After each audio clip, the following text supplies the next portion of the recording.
Why isn't she cuffed? I've been here all day. I don't know how long we're going to be here, so might as well get cuffed. I am nervous. Very, very dreadfully nervous. She's been saying this since we brought her in here. She's a mad woman. We're going to get nowhere with this. You think that I am mad? Come now, listen, and I will tell you the full story. Now I cannot say how the thought entered my brain, but once it was there it stayed. The old man, he never wronged me. I loved him even. But those eyes, those pale blue eyes, it made my blood run cold. So I made up my mind to take the life of the old man, to get rid of that eye once and for all. And you think I am mad? A mad woman could have never done what I did. I was wise, cautious, and I proceeded with such foresight. I was never kinder to the old man than during the week before I killed him.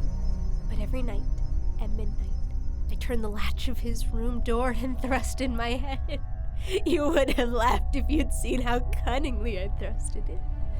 I moved slowly, very, very slowly, as to not disturb the old man's sleep, and I did this for 7 long nights, just at midnight.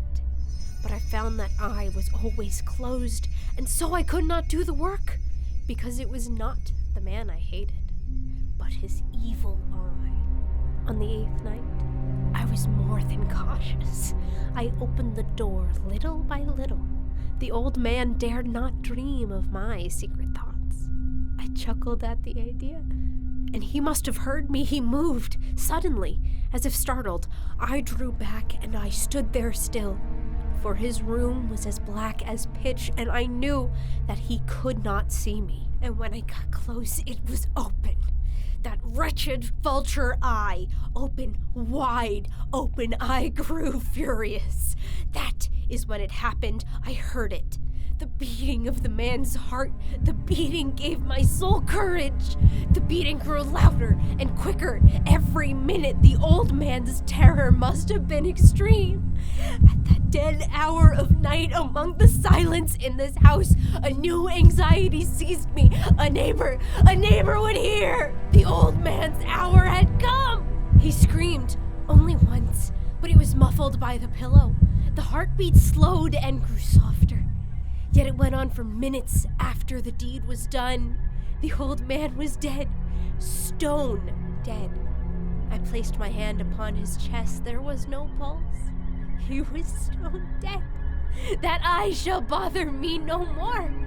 I worked hastily, but in silence. I dismembered the body, and I buried him. No human eye could have detected it, not even his. When I was done, it was 4 o'clock, still dark. Then came a knock at my door, and you arrived.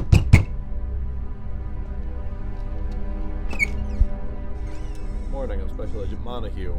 Got a phone call about a disturbance coming from your residence. Would you mind if I had a look around? Oh, not at all. Come in. The noise must have been me. Bad dreams, you know.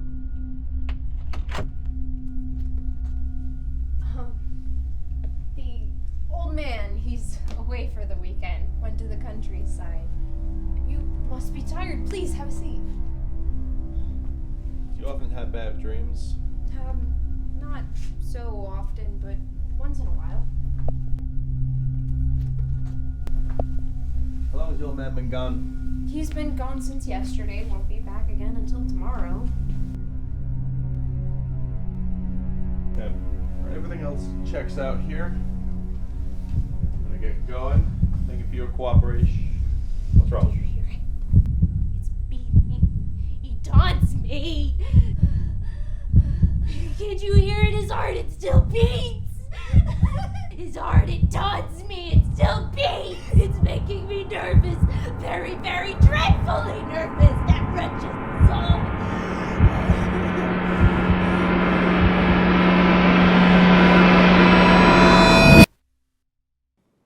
And now you know why I did what I did.